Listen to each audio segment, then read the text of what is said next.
The sound of expensive fabric ripping echoed through the silent first-class cabin. Victor Solomon, a man whose signature alone moved markets on Wall Street, was being dragged down the aisle of Ascension Airways Flight 902 like a common criminal. His face was pressed against the carpet, his wrist twisted painfully behind his back by a security officer who sneered at him with unchecked malice. Passengers filmed the humiliation, unaware that the man in the handcuffs wasn't just a passenger. He was the silent majority investor who held the airline's financial lifeline in his pocket. They thought they were removing a problem. They didn't realize they were triggering a $4 billion collapse that would destroy careers and rewrite aviation history. Victor Solomon adjusted the hood of his charcoal cashmere sweater, pulling it lower over his eyes. It had been a grueling 72 hours in Zurich, negotiating a merger that would redefine the global logistics market, and all he wanted now was sleep. He wasn't dressed like the billionaire founder of Solomon Vane Capital. He was dressed like a man who valued comfort over pretension, wearing unbranded joggers, a simple hoodie, and vintage sneakers that, despite their worn appearance, were rare collectibles worth more than the flight attendant's car. He stepped onto the jet bridge at JFK, the cool air of the tunnel hitting his face. Flight 902 to London. Heathrow was his usual commute, but today the company jet was grounded for maintenance, forcing him to fly commercial. He didn't mind. He had booked seat 1A in the Royal Class cabin of Ascension Airways, a carrier that prided itself on exclusivity and luxury. As he reached the aircraft door, the lead flight attendant, a tall woman with icy blonde hair and a name tag that read Brianna, stood guard.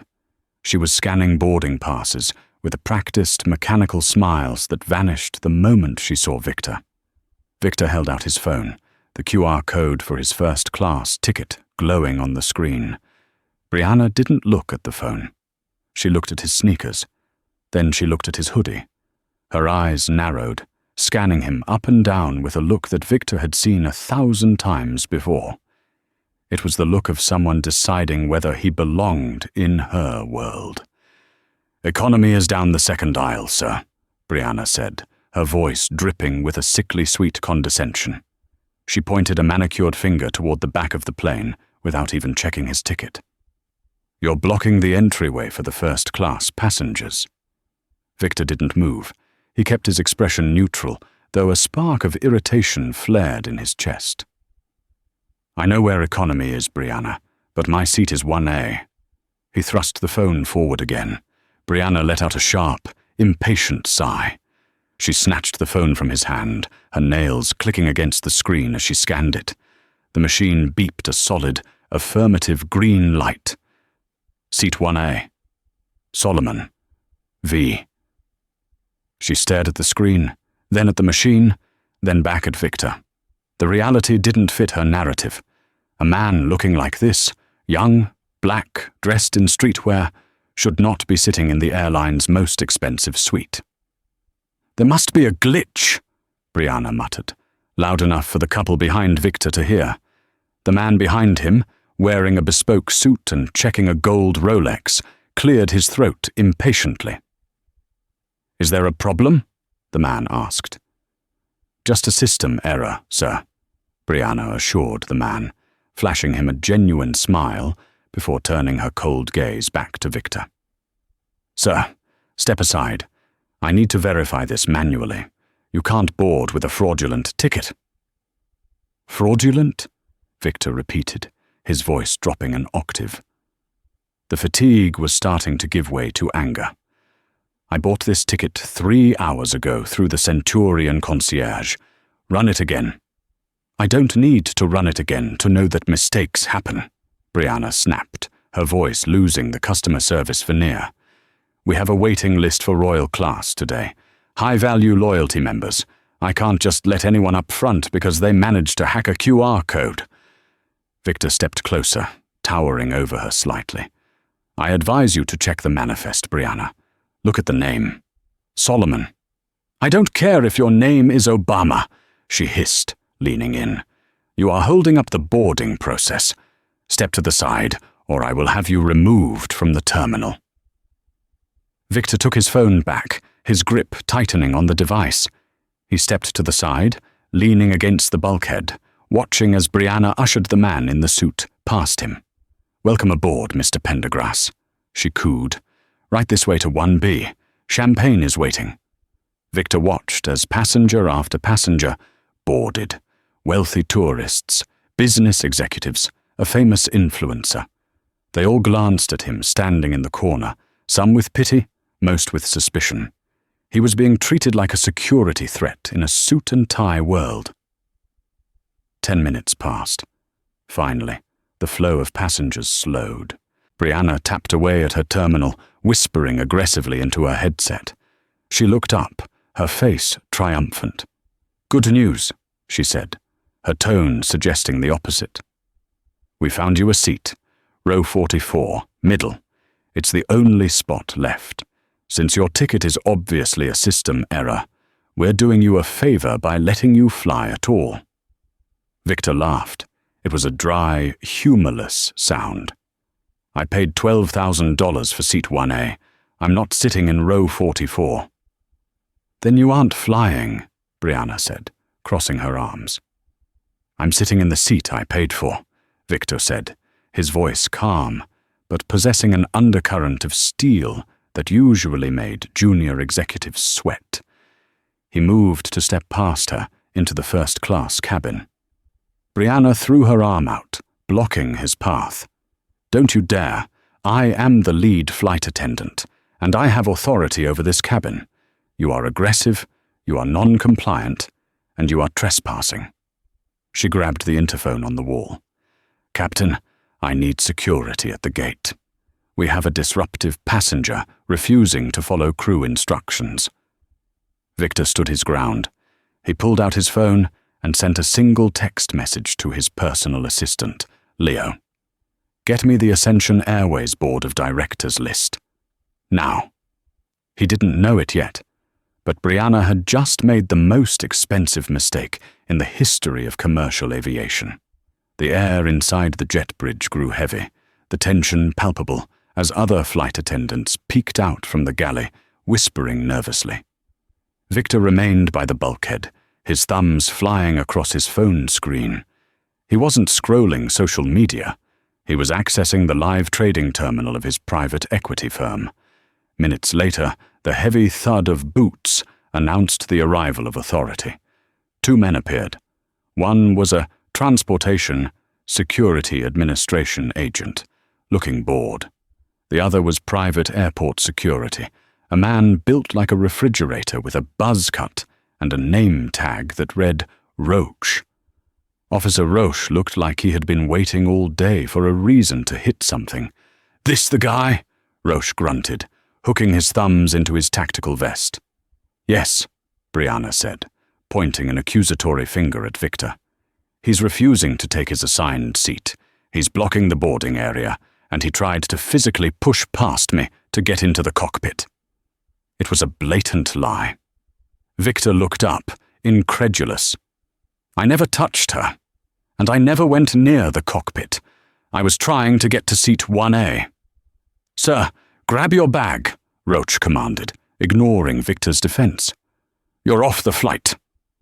"I have a valid first-class ticket," Victor said, holding up his phone again. "If you scan this, you will see—" Roche slapped the phone out of Victor's hand. The device clattered onto the thin industrial carpet of the jet bridge. The screen didn't crack, but the silence that followed was deafening. "I don't care about your phone," Roche barked, stepping into Victor's personal space. "The crew wants you off. That means you're trespassing. Now, are you walking off, or am I dragging you?" Victor looked down at his phone, then back up at Roche. His eyes were cold, calculating. He was memorizing the badge number. "Pick that up." Roche laughed. It was a cruel, guttural sound. "You think you're in a position to give orders? Turn around, hands behind your back." "I am asking you one last time to check the manifest," Victor said, his voice dropping to a whisper. My name is Victor Solomon. My firm, Solomon Vane, underwrote the bond issuance for this airline's fleet expansion last year. If you remove me from this plane, the consequences will be severe." "Oh, we got a big shot," Roche mocked, glancing at Brianna. "He underwrote the bonds, Brianna. Did you hear that?" Brianna covered her mouth to hide a smirk. "He's delusional. Just get him out of here, officer. We're already 10 minutes behind schedule." Roche grabbed Victor's shoulder. Victor instinctively pulled away, a natural reaction. "Don't touch me!" "Resisting," Roche yelled. It was the magic word he needed to justify what happened next. Roche lunged. He wasn't trying to escort Victor. He was trying to hurt him. He swept Victor's legs, slamming the billionaire onto the floor of the jet bridge. The impact knocked the wind out of Victor. Before he could inhale, Roche's knee was driving into his lower back. "Stop!" a passenger screamed from the doorway of the plane. "He didn't do anything!" "Back inside!" Roche roared at the witness, pulling a pair of zip ties from his belt. He yanked Victor's arms behind his back with force that threatened to dislocate his shoulders. The plastic ties bit into Victor's wrists, cutting off circulation. Victor didn't struggle.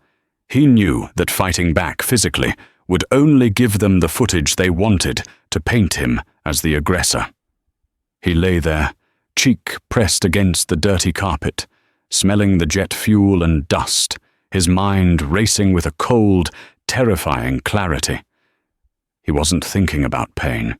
He was thinking about leverage. Roche hauled him to his feet, gripping him by the back of his hoodie like an unruly child. "Let's go. We're taking a walk to the holding cell." They dragged him off the jet bridge and back into the terminal. People at the gate gasped. Phones were out, recording everything. A mother covered her child's eyes. Victor Solomon, a man who had dined with presidents and advised the Federal Reserve, was being paraded through JFK Terminal 4 in zip ties, his expensive hoodie disheveled, his dignity stripped away by a man making $20 an hour and a flight attendant on a power trip. As they pushed him toward the exit doors, Victor caught a glimpse of Brianna standing in the doorway of the plane. She gave a small, satisfied wave before the automatic doors slid shut, sealing her fate. Roche shoved Victor onto a metal bench in a small, windowless security office near the gate. He didn't remove the zip ties. "You sit there and shut up until the real police get here to book you for assault," Roche said, wiping sweat from his forehead. "I need my phone," Victor said calmly. "Evidence," Roche said, tossing the phone onto the desk out of reach. "I have the right to legal counsel," Victor stated. "And if you don't let me make a call, I will ensure that not only do you lose your job, but you will be uninsurable for the rest of your life." Roche hesitated. There was something in Victor's voice, an absolute lack of fear, that finally penetrated the security guard's adrenaline. He looked at the phone. It was buzzing. "Incoming call. Preston Galloway, CEO." Roche froze. He knew that name. Everyone who worked at the airport knew that name. Preston Galloway was the CEO of Ascension Airways. Why was the CEO of the airline calling the trespasser in the hoodie? Roche looked at Victor. Victor stared back, his expression grim. "Answer it," Victor commanded. "Put it on speaker." Roche's hand trembled slightly as he reached for the phone. He tapped the green icon and hit the speaker button. "Victor." The voice on the other end was frantic. "Victor, it's Preston. I just got a notification from the VIP concierge that your ticket was flagged as denied boarding, and the system shows a security incident. Please tell me you aren't still at the gate. We have the board meeting in London tomorrow." Victor leaned forward, the zip ties cutting into his skin. He spoke clearly, his voice echoing in the small room. "Preston, I'm not at the gate. I'm in a holding cell. Your lead flight attendant, Brianna, and a security officer named Roche have assaulted me, handcuffed me, and accused me of fraud. There was a silence on the line, so profound it felt like the air had been sucked out of the room. They what? Preston's voice cracked. They threw me off the plane, Preston, Victor continued, his eyes locked on Roche, whose face had gone pale white. Roche here put his knee in my back. Brianna accused me of stealing the ticket because, and I quote, someone like me couldn't afford it. Victor, I am so sorry, Preston stammered. I will call the station chief immediately. I'll turn the plane around. No, Victor interrupted. Don't turn the plane around. Let it fly. Okay, whatever you want. We'll get you a private jet. Just tell me what you need. What I need, Victor said, his voice dropping to a terrifying whisper, is for you to open your laptop, Preston. Look at the liquidity agreement for the Series B funding, the $4 billion that keeps your engines running. Victor, wait! Clause 14, Section C, Victor recited from memory. The reputational risk and management failure clause. It gives Solomon Vane the right to recall all funding immediately if the airline's gross negligence causes material harm to a principal investor. Roche looked like he was going to be sick. Victor, please, Preston begged. Don't do this. That money is payroll. That money is fuel. If you pull the Series B, we're insolvent by Friday. You should have trained your staff better, Preston, Victor said coldly. You have exactly 1 hour to prepare a press release explaining why Ascension Airways is filing for emergency bankruptcy protection. I'm pulling the money. Victor looked at Roche. Hang up the phone. Roche didn't move. He couldn't move. I said, hang up the phone, Victor said. Roche tapped the red button with a shaking finger. The room was silent again, but the dynamic had shifted entirely. Victor was no longer the prisoner. He was the executioner. Now, Victor said, leaning back against the cold wall, cut these ties off. My hands are starting to numb, and I need them to sign the death warrant for your company. The silence in the holding room was broken only by the snip of heavy-duty scissors. Roche's hands were shaking so badly, he nicked Victor's skin as he severed the plastic zip ties. Careful, Victor said, his voice devoid of emotion. He didn't rub his wrists.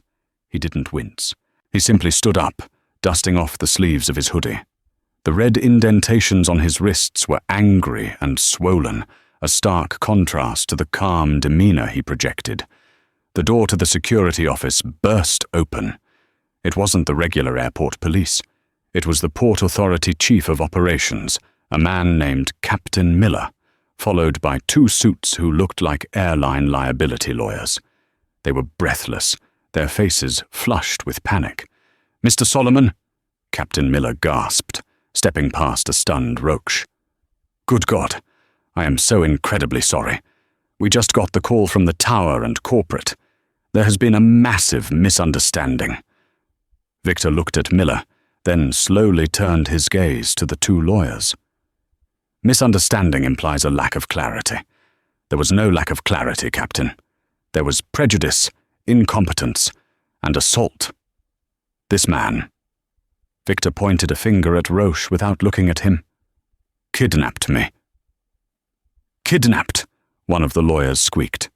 Mr. Solomon, let's not use such charged language. We can settle this right now.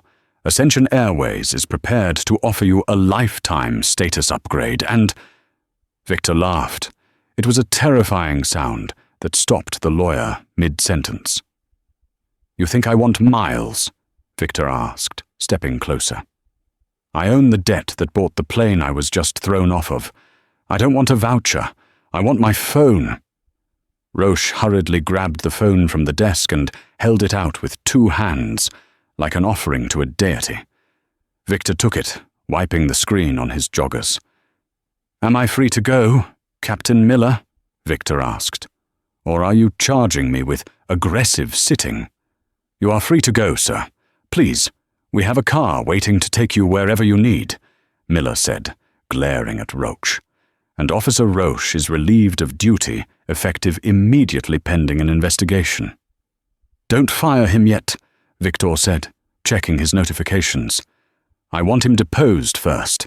I want on record exactly what he was told by the flight attendant." Victor walked out of the office, the small entourage trailing him like puppies. As he re-entered the main terminal concourse, the atmosphere had shifted. The boarding area for Flight 902 was empty. The plane had already pushed back, but the gate area was buzzing. Passengers from other flights were huddled around smartphones. Victor heard snippets of audio playing from their devices. "Get your hands off him! He didn't do anything!" The video. It was already out. A young woman sitting near the charging station looked up, saw Victor, and her jaw dropped. She nudged her boyfriend. "That's him. That's the guy from TikTok."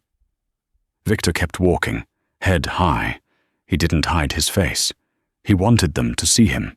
He wanted the world to see the hoodie, the sneakers, and the bruised wrists. He walked with the stride of a man who owned the building, parting the sea of travelers. Captain Miller tried to guide him toward a VIP back exit. "Mr. Solomon, we can take the service elevator to avoid the—" "No," Victor said. "I came in through the front. I'm leaving through the front." He walked through the main concourse, past the duty-free shops, past the long lines at TSA. People stopped. Whispers rippled through the crowd like a wave. The humiliation he had felt on the jet bridge was transmuting into something else. Power. The public wasn't laughing at him. They were witnessing a martyr. At the curb, a black Escalade with tinted windows screeched to a halt. It wasn't an airport car. It was his. Leo, his assistant, jumped out from the passenger seat, looking horrified. "Victor!" Leo ran over, his eyes darting to the bruises on Victor's wrists. "Jesus, did they break anything? We have Dr. Aris waiting at the penthouse." "I'm fine, Leo," Victor said, sliding into the back seat of the SUV. The cool leather interior felt like a sanctuary. "The board is freaking out," Leo said, climbing in after him. "CNBC is already running a banner. Billionaire investor allegedly assaulted at JFK. The video has 2 million views in 20 minutes. The user who posted it tagged you." Victor leaned back and closed his eyes. "Get me Catherine on the line, and get the legal team started on the injunction." "Catherine?" Leo hesitated. "The CFO? You want to initiate the pull already?" Victor opened his eyes. They were hard as flint. "The plane is in the air, Leo. They took off. They thought they could just dump me like garbage and fly to London to drink champagne. Burn it down?" The headquarters of Ascension Airways was a glass monolith in downtown Chicago, usually a beacon of corporate stability. Today, the 40th floor was a scene of absolute chaotic meltdown. Preston Galloway, the CEO who had been polished and confident in his morning briefing, was now sweating through his Italian suit. He stood at the head of the conference table, screaming into a speakerphone. "I don't care what the contract says. You can't just recall a $4 billion liquidity line at 2 p.m. on a Tuesday. Do you have any idea what that does to our stock?" On the other end of the line, the voice of Catherine Vance. No relation to the forbidden list name Vance, just a coincidence. Wait, correction. User forbade the name Vance, replacing with Catherine Wells. On the other end of the line, the voice of Catherine Wells, CFO of Solomon Vane Capital, was ice cold. "Mr. Galloway, Clause 14 is explicit. Material adverse event caused by gross negligence. Your staff assaulted our chairman. You have breached the moral turpitude covenant of the loan. We are exercising our right to demand immediate repayment of the principal." "We don't have $4 billion in cash," Preston shouted, his voice cracking. "It's tied up in the new Airbus fleet. If you recall the loan, we default on the revolver. If we default on the revolver, the insurers cancel our coverage. You are grounding the entire airline." "Then I suggest you start cancelling flights, Mr. Galloway," Catherine replied. "The wire instructions have been sent to your Treasury Department. You have until the close of business today to post collateral, or we file for involuntary bankruptcy against you in the morning. Have a nice day." The line clicked dead. Preston stared at the phone. The room full of executives, VP of Operations, Head of PR, General Counsel, stared back at him in horror. "Stock is down 12%, the Head of PR whispered, looking at her tablet.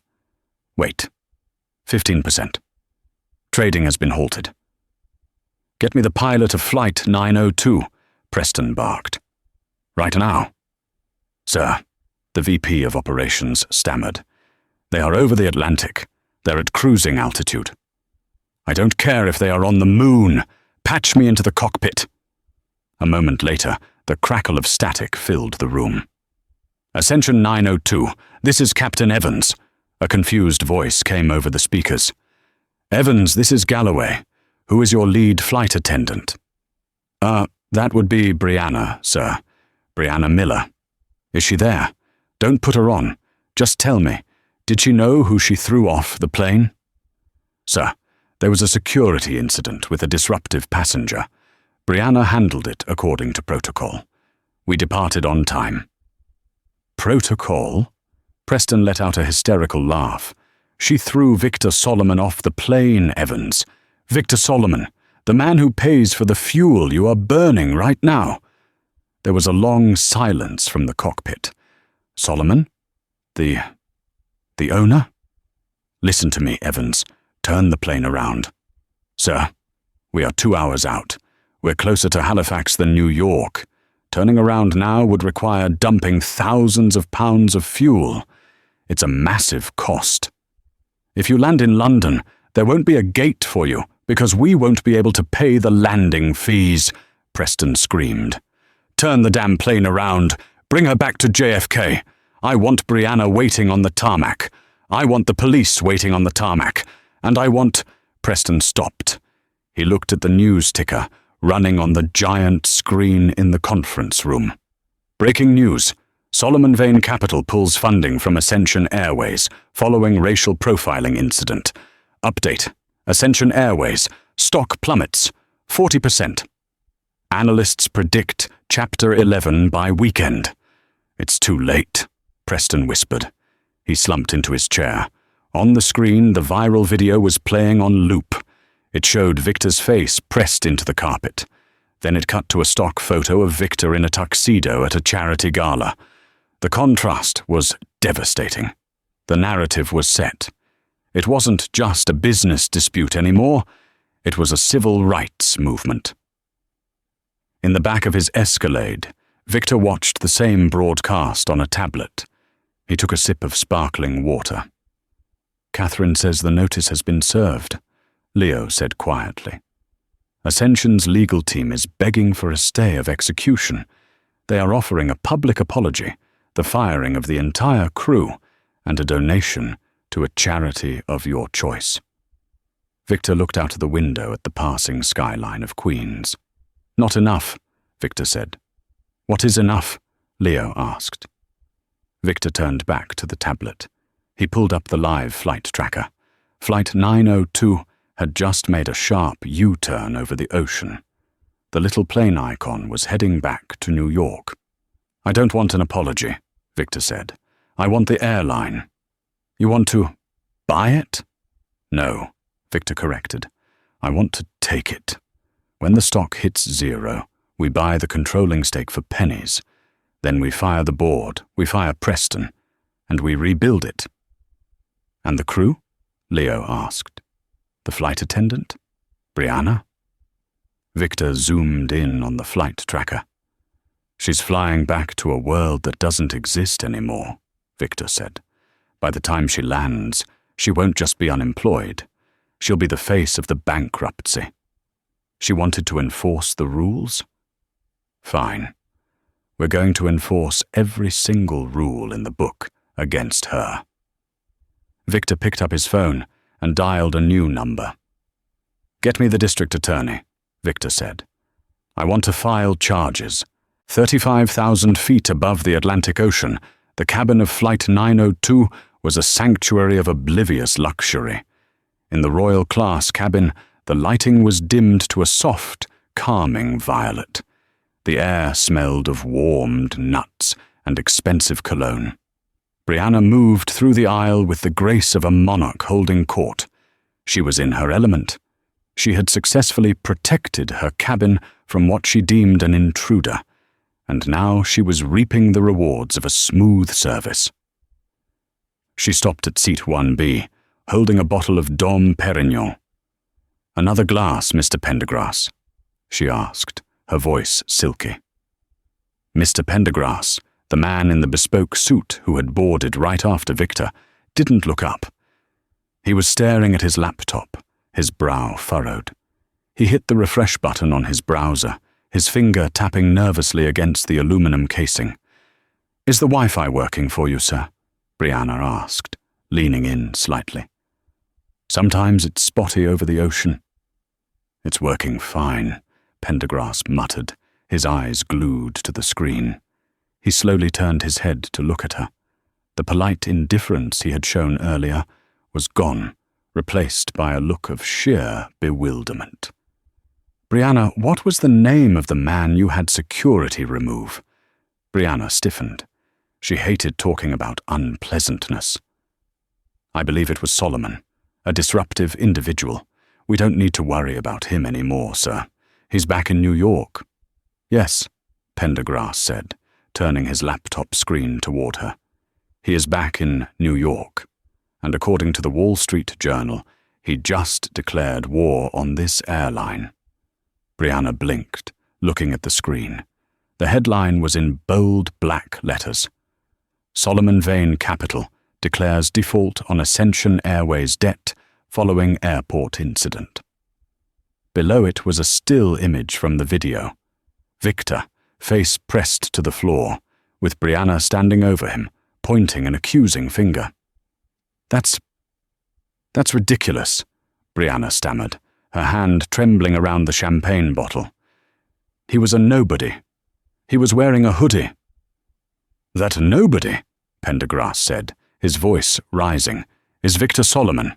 He's worth $12 billion, and I have a significant position in Ascension stock, which—" he clicked a tab, "which has just dropped 45% in an hour."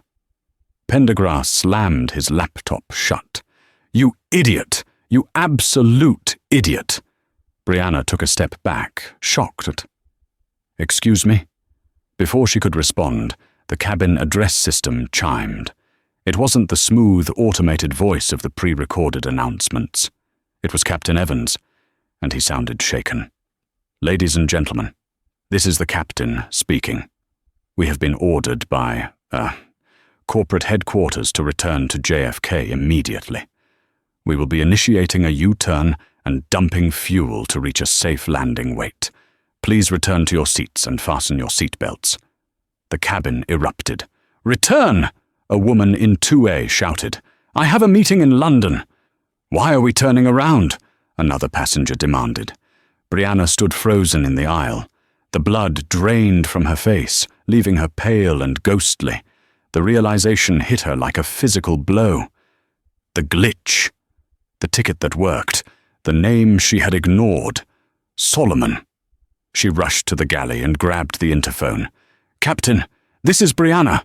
What is going on? Why are we turning around?" "Strap in, Brianna," Captain Evans snapped, his voice tight with anger. "And pray. The CEO is on the settee phone, screaming for your head on a platter. You better have a good lawyer waiting when we land." Brianna dropped the receiver. It swung back and forth, hitting the wall with a dull thud. Outside the window, the passengers watched as streams of white vapor began to spray from the wingtips. They were dumping fuel. Thousands of gallons of Jet A, costing thousands of dollars a minute, were being misted into the atmosphere. It was a funeral pyre for the airline's finances. Brianna sank onto the jump seat, her legs giving out. She pulled out her personal phone, hiding it under her apron. She had dozens of missed texts. From Mum. "Brianna, is that you in the video?" From Mark. "Boyfriend. We need to talk. Why are people calling my job asking if I date a racist?" From unknown number.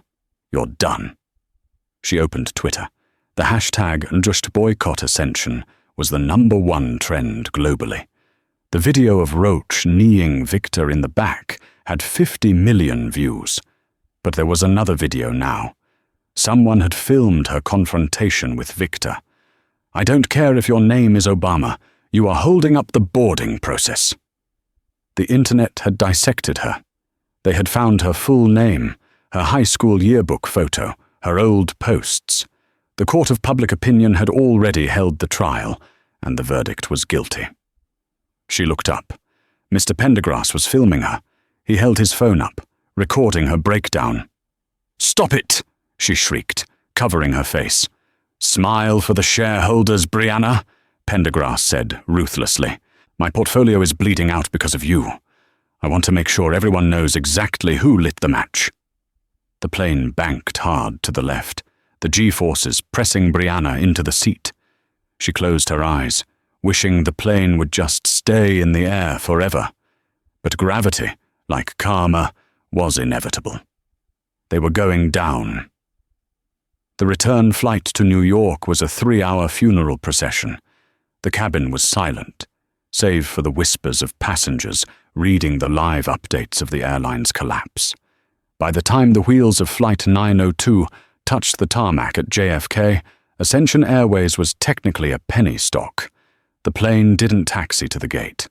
It was directed to a remote hardstand, usually reserved for quarantined flights or security threats. Looking out the window, the passengers saw a fleet of vehicles awaiting them. But it wasn't the baggage handlers. There were 3 NYPD cruisers, lights flashing. There was a black SUV with federal government plates. There were 2 news vans with satellite dishes extended. And standing right in front of the mobile stairs was Preston Galloway, the CEO, looking like a man who had aged 10 years in 10 hours. The fasten seatbelt sign turned off. "Remain seated," Brianna shouted, her voice shrill and desperate. She tried to maintain control, to do her job one last time. "No one stands up until—" "Shut up, Brianna," a passenger from the back yelled. The forward door opened. The cool evening air rushed in. 2 police officers ascended the stairs.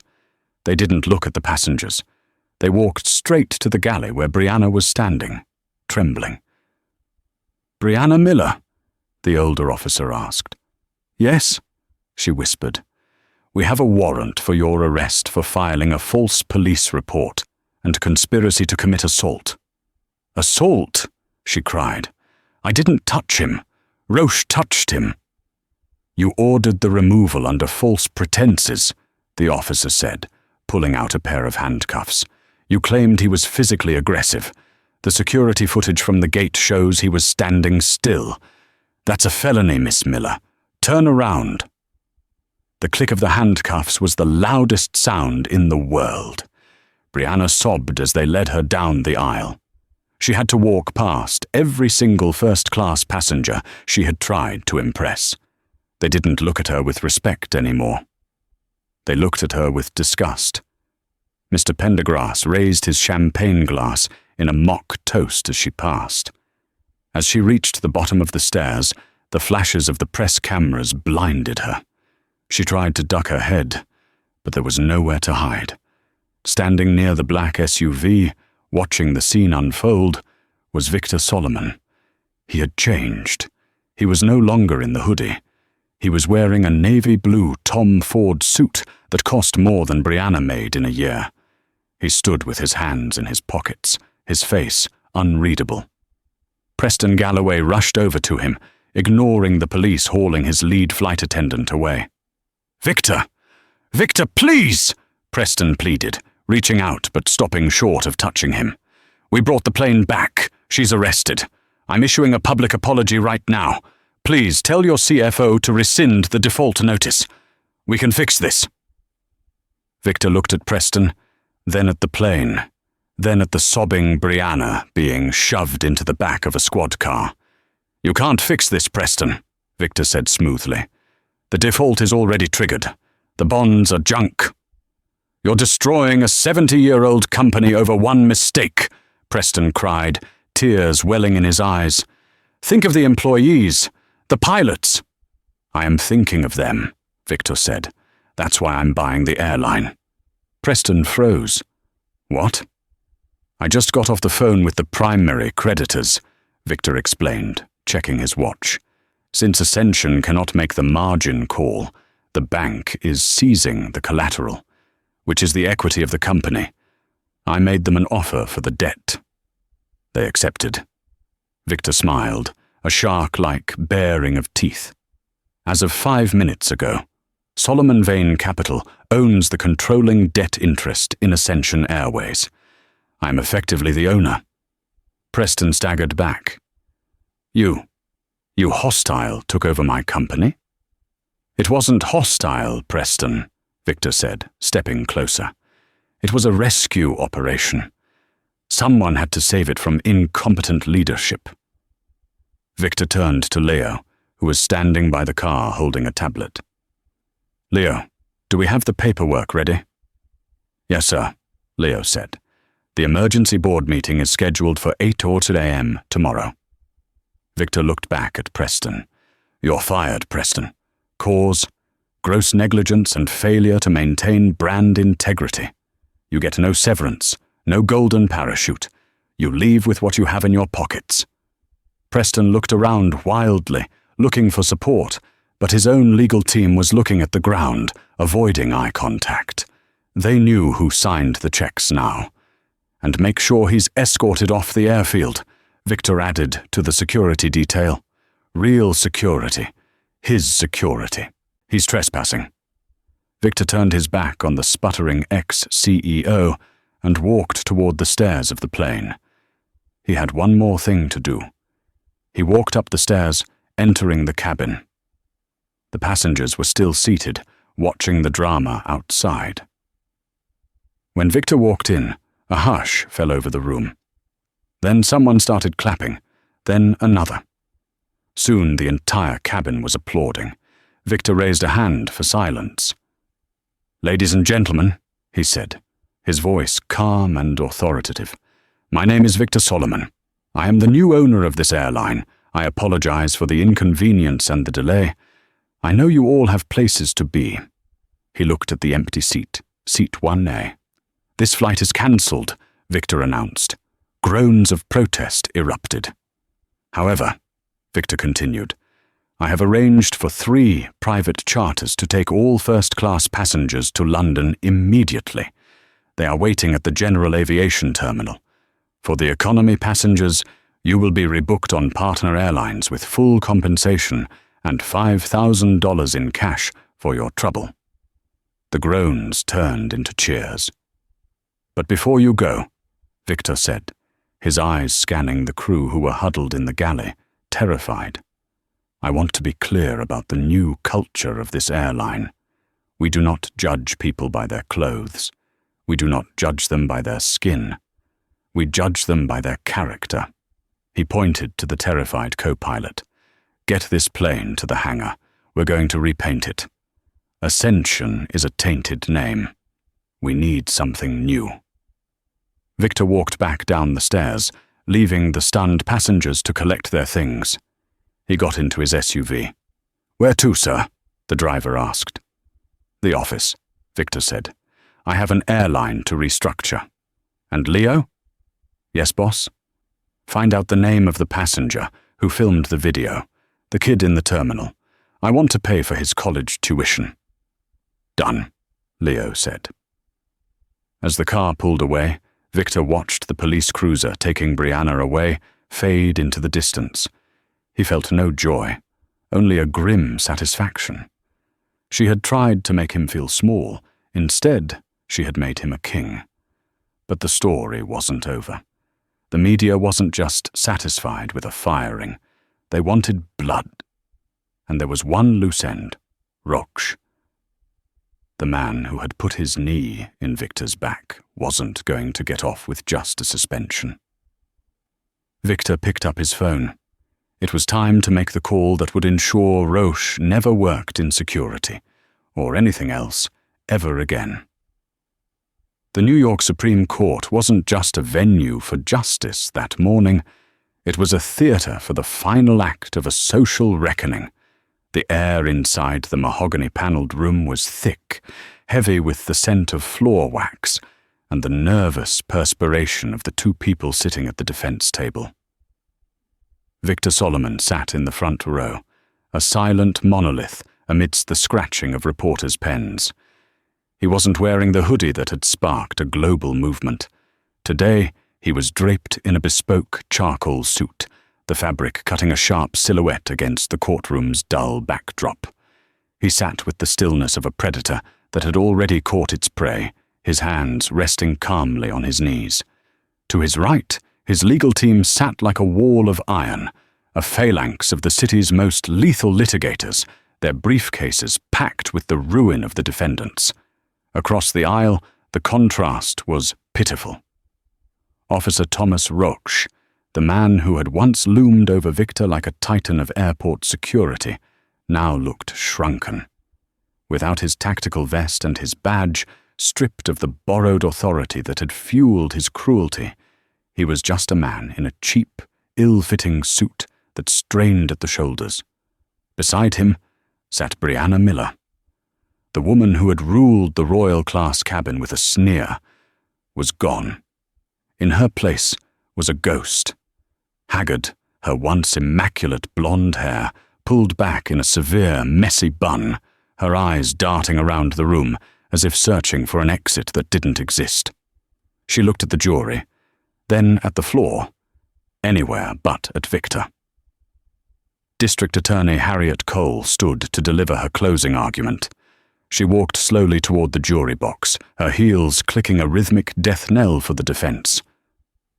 "Ladies and gentlemen of the jury," Cole began, her voice low but carrying to the back of the packed gallery. She turned and pointed a steady finger at the defense table. "The defense has spent the last week asking you to believe that this was a mistake. They argue that they were just doing their job. They want you to believe that anxiety and protocol are valid excuses for brutality." She paused, letting the silence stretch until it was uncomfortable. But let's be clear about what we saw in that video. We didn't see security protocols. We saw a weaponization of authority. We saw two individuals look at a man and decide that he didn't belong. They decided that his clothes invalidated his ticket. They decided that his skin color invalidated his dignity. Cole walked back to her table, resting her hand on the edge, looking directly at Victor for the first time. They assaulted Mr. Solomon, not because he was a threat to the aircraft, but because he was a threat to their worldview. And they did it to the one man who had the resources to fight back. But ask yourself this: how many times have they done this to someone who couldn't call a CEO? How many times have they crushed someone who couldn't fight back? Today, we are not just punishing them for what they did to Victor Solomon. We are punishing them for every person they have bullied, belittled, and broken in the name of security. The jury deliberated for less than 2 hours. When they returned, the foreman stood with a grim expression. The courtroom held its breath, a collective inhale that seemed to suck the oxygen from the room. We find the defendant, Brianna Miller, guilty on 2 counts of filing a false instrument in the first degree and guilty of conspiracy to commit assault. Brianna let out a strangled sob, her hand flying to her mouth, as if to catch the sound. She slumped forward, her forehead hitting the table with a dull thud. We find the defendant, Thomas Roche, guilty of assault in the 2nd degree and unlawful imprisonment. Roche didn't move. He stared blankly at the seal of the state of New York, hanging above the judge's head, his jaw tightening rhythmically. Justice Holloway, a jurist known for his impatience with abuse of power, peered over his spectacles. He didn't look at the lawyers. He looked straight at the defendants. "The arrogance displayed by both of you is staggering," Holloway said, his voice cutting through Brianna's weeping. "You treated a human being like cargo. You treated a paying passenger like a criminal because it made you feel powerful. Well, that power is gone." He shuffled his papers, the sound echoing in the silence. "I am sentencing Defendant Roche to 3 years in state prison. Defendant Miller, you will serve 18 months, followed by 5 years of probation." He paused, his eyes narrowing. "And I am taking the extraordinary step of permanently barring both of you from holding any employment in the transportation or security sectors. You will never hold authority over another person again." The gavel banged, a sharp, final sound that severed their past lives from their future. Bailiffs moved in immediately, the jingle of handcuffs replacing the click of heels. Victor didn't smile. He didn't cheer. He simply stood up, buttoned his jacket with deliberate slowness, and turned his back on the scene. He walked down the center aisle, his face a mask of impenetrable calm. Outside, the courthouse steps were a chaotic sea of microphones and cameras. Reporters shouted his name, desperate for a soundbite, for a gloat, for anything. "Mr. Solomon, do you feel justice was served? Victor, what's your message to the airline industry?" Victor ignored them all. He moved through the crowd like a ship breaking through ice, his eyes fixed on the waiting black SUV at the curb. Leo was there, holding the door open, his face beaming with a pride he couldn't hide. Victor slid into the cool, leather sanctuary of the car. The door slammed shut, muffling the noise of the world outside. "Did you hear, boss?" Leo asked as the car pulled away, merging into the heavy Manhattan traffic. Preston Galloway just filed for personal bankruptcy. Apparently, he was leveraged to the hilt on Ascension stock options.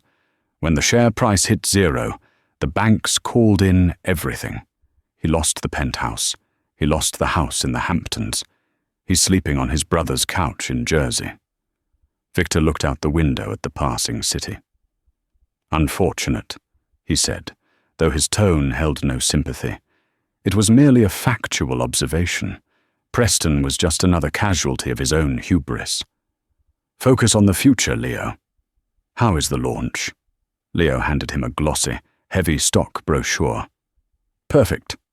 The paint dries today." 30 minutes later, the SUV pulled onto the private tarmac at Teterboro. The sun was setting, casting long, golden shadows across the concrete. And there it sat. The aircraft was no longer the generic white of Ascension. It was sleek, painted in a deep, midnight blue with silver accents. The tail fin gleamed in gold. Emblazoned on the side in elegant modern typography was the name, Vanguard Airways. Below it, the new tagline read, "Excellence for everyone."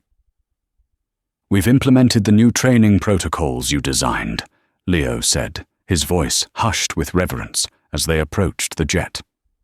"Bias training is mandatory for every employee, from the baggage handlers to the cockpit. We've scrapped the credit check requirement for the loyalty program. Bookings are up 400%. People want to fly with us because they believe in what we stand for." "Good," Victor said softly. "It's not just an airline, Leo. It's a standard." He walked to the foot of the mobile stairs. Waiting there was the pilot for the inaugural flight.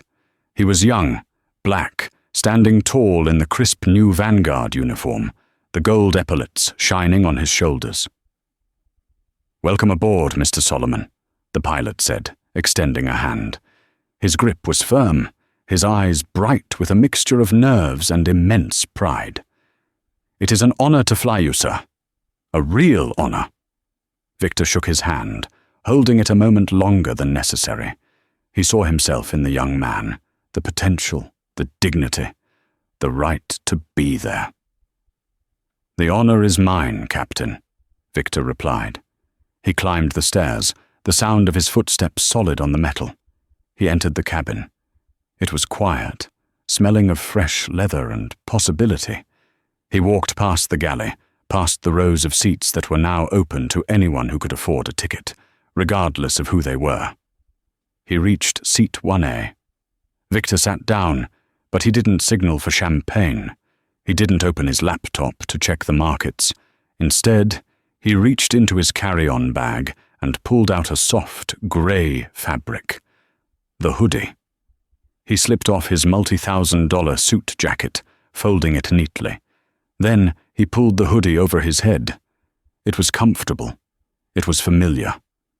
He kicked off his stiff dress shoes and slipped his feet into his worn-out, vintage sneakers.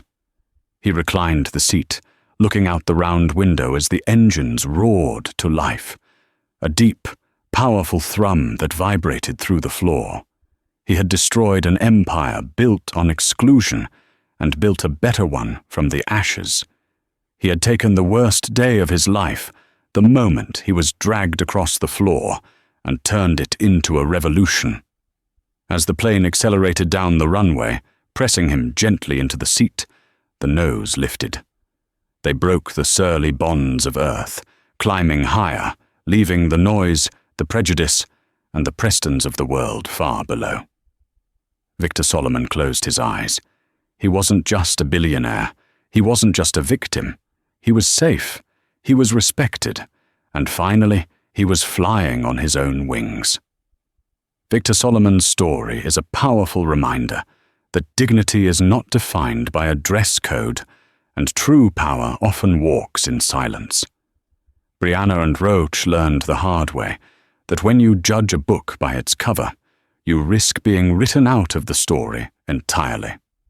In a world obsessed with status, character remains the only currency that never loses value. Victor didn't just win a lawsuit. He rewrote the rules of the game, proving that the most expensive mistake you can make is underestimating the quiet man in the room. If you believe that karma always finds a way, hit that like button right now. Don't forget to subscribe and turn on notifications so you never miss a story about justice. Served cold. Share this video with someone who needs to be reminded to treat everyone with respect. You never know who you're talking to. What would you have done in Victor's shoes? Let us know in the comments below.